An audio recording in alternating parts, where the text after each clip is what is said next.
जानेंगे दही वाली मंगमा जो पार्ट है उसका क्वेश्चन आंसर अब समझते हैं। ये जो श्रीनिवास जी के द्वारा लिखा गया, ठीक है, उसका हम लोग जानेंगे, क्वेश्चन आंसर को समझेंगे, ठीक है।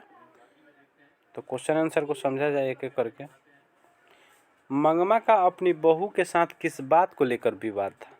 तो इसका आंसर होगा, उत्तर होगा, मंगमा की बहू ने उसके पोते अर्थात अपने बेटे को खूब पिटाई कर दी थी। इस बात पर उसकी अपने बेटे और बहू के साथ कहासुनी हो गई थी। इसी बात को लेकर मंगमा अपनी बहू के साथ विवाद था, ठीक है। अगला क्वेश्चन है 2 नंबर, रंगप्पा कौन था, वह मंगमा से क्या चाहता था?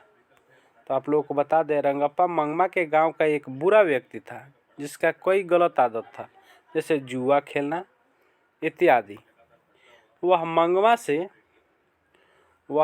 से पैसा लेना चाहता था।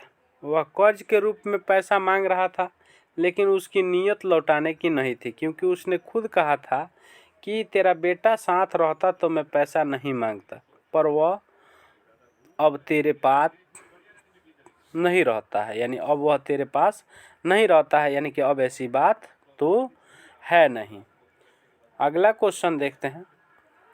तीसरा क्वेश्चन है कि बहू ने सास को मनाने के लिए कौन सा तरीका अपनाया? तो बहू और सास में विवाद बच्चे को लेकर था, इसलिए बहू ने सास को मनाने के लिए पहले अपने बच्चे को सास के पास भेजा, फिर धीरे धीरे खुद भी चली गई और मीठी बातों से सास को मना लिया। चौथा क्वेश्चन है, दही वाली मंगमा कहानी का कथावाचक कौन है, उसका परिचय दें। तो इस कहानी के कथावाचक श्रीनिवास जी हैं। इनका पूरा नाम मास्ती वेंकटेश अयंगार है। इनका जन्म 6 जून 1891 ईस्वी में कोलार कर्नाटक में हुआ था। इसके अलावा आप लोगों को बता दें कि श्रीनिवास जी देहावसान हो चुका है। वे कन्नड़ साहित्य के सर्वाधिक प्रतिष्ठित रचनाकारों में से एक हैं। उन्होंने कविता, नाटक, आलोचना, जीवन चरित्र इत्यादि साहित्य की प्रायः सभी विधाओं में उल्लेखनीय योगदान दिया है। 1968 में इनकी कहानी संकलन सन्ना कथेगुलु के लिए इन्हें साहित्य अकादमी पुरस्कार से नवाजा गया। इन्होंने ज्ञानपीठ पुरस्कार भी प्राप्त किया है। अगला क्वेश्चन देखते हैं, पांचवा क्वेश्चन है, मंगमा का चरित्र चित्रण कीजिए। तो बता दें, इसका आंसर होगा, मंगमा अपना कामकाज जो था कर घर चलाने वाली एक अच्छी औरत है। वह गांव से दूर शहर में दही बेचने आती है और वह शहर से घर के लिए पैसा रूपी खुशियाँ ले जाती है, परंतु घर में बेटा बहू से वह प्यार नहीं मिलता है जिसकी मंगमा को उम्मीद रहती है। यानी बता दें कि जवानी में ही यह अपने पति के विछोह का दुख भी सहती है।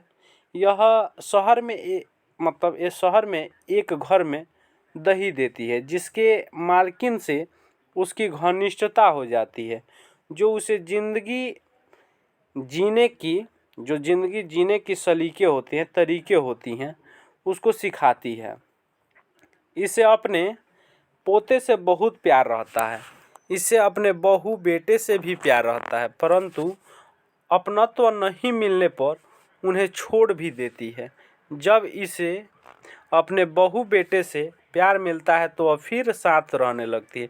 मंगमा एक मेहनती तथा भावुक औरत थी, ठीक है।